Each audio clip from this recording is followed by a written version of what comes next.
नमस्कार, बहुत स्वागत है आपका। आप देख रहे हैं ग्रैंड धमसन मार्ग।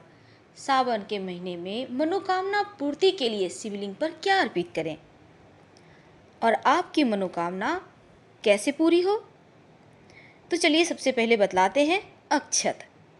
अगर आप कर्जों से परेशान हैं तब सावन के महीने में सोमवार के दिन शिव जी पर अक्षत अर्पित करें और हमेशा ध्यान रखिएगा टूटा हुआ चावल ना हो।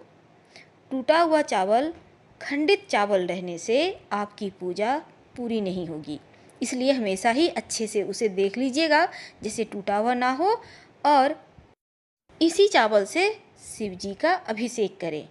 अगर मांगलिक दोष है, आप लड़की हैं, लड़का है, मांगलिक दोष है, विवाह नहीं हो पा रहा है, परेशान कर रहा है मंगल दोष, तब ऐसे में पके हुए चावल यानी भात जिसे कहते हैं, उससे शिवलिंग का श्रृंगार करने से मांगलिक दोष समाप्त हो जाता है। अगर आपको संतान की समस्या है, संतान नहीं हो पा रही है, संतान है उनका डेवलपमेंट नहीं हो पा रहा है, तब क्या करेंगे?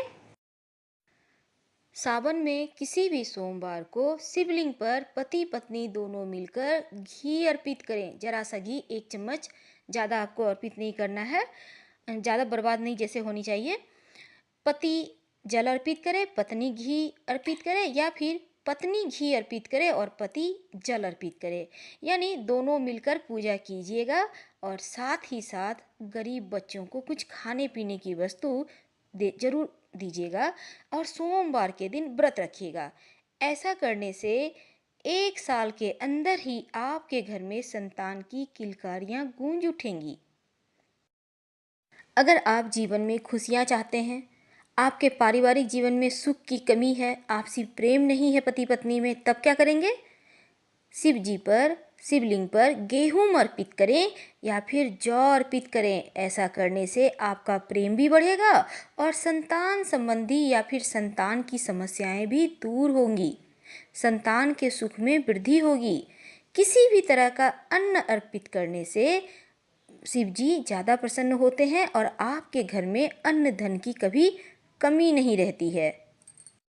अगर आप लंबे समय से किसी बीमारी से परेशान हैं, तब उससे मुक्ति पाने के लिए जल में थोड़ा सा दूध मिलाकर या फिर थोड़ा सा दूध शिवलिंग पर अर्पित करें और फिर थोड़ा जल अर्पित करें। ऐसा करने से बीमारियों से मुक्ति मिलती है और हमेशा ही स्वास्थ्य उत्तम बना रहता है। सिर्फ 1 लोटा अगर जल भी आप अर्पित करते हैं शिव जी पर नमः शिवाय का जप करते हुए, तो आपका स्वभाव उत्तम होता है और मन शांत रहता है। अगर आप चाहते हैं आप सौभाग्यशाली ताउम्र बने रहे, तब क्या करेंगे?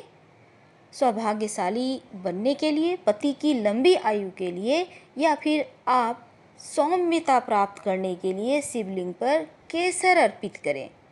ऐसा करने से जीवन में कभी किसी चीज़ की कमी नहीं होती है। शिवलिंग पर सावन में शक्कर, गुड़ या गन्ने का रस से अभिषेक करने से सुख और सौभाग्य में, समृद्धि में वृद्धि होती है और जीवन से दरिद्रता चली जाती है। तो अगले बार जब भी पूजा करें, शिवलिंग पर गन्ने का रस या गुड़ जरूर अर्पित करें। इत्र, शिवलिंग पर इत्र थोड़ा सा रुई में लगाकर लगाइए।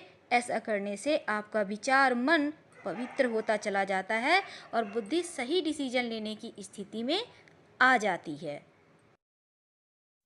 शिव जी को दही अर्पित करने से आपका स्वभाव गंभीर होता है और साथ ही आप बहुत ही धैर्यवान हो जाते हैं और जीवन में तमाम परेशानियां आप पूरे धैर्य के साथ उसे हल करते हैं और आपके जीवन में सिर्फ खुशियां ही रह जाती है।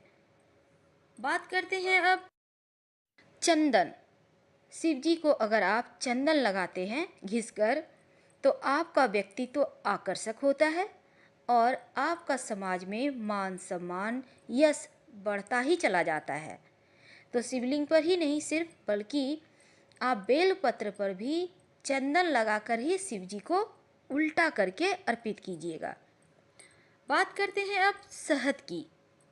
शहद अर्पित करने से हमारी वाणी में मिठास आती है और हमारी वाणी प्रभावशाली भी बन जाती है।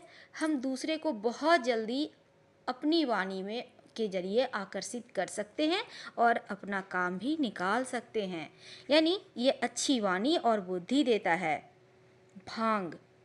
भांग शिव जी को अर्पित करने से हमारे जीवन की जितनी भी बुराइयां हैं, कमियां हैं, वो सभी चीज़ें दूर हो जाती है।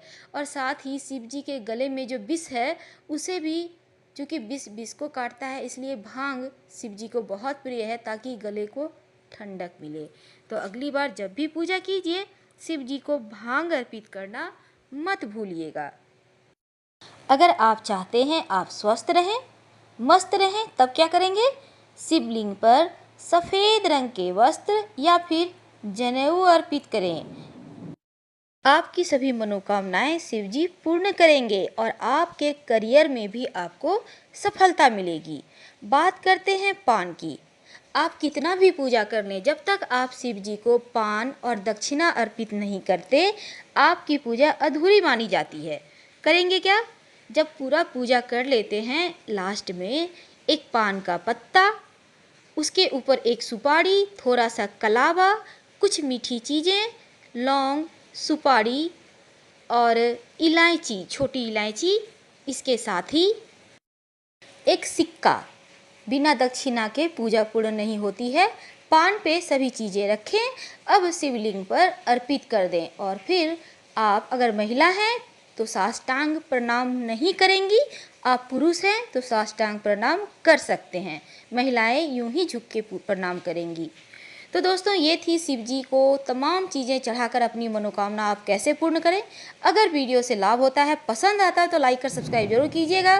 धन्यवाद। हर हर महादेव। फिर मिलेंगे किसी नए टॉपिक के साथ।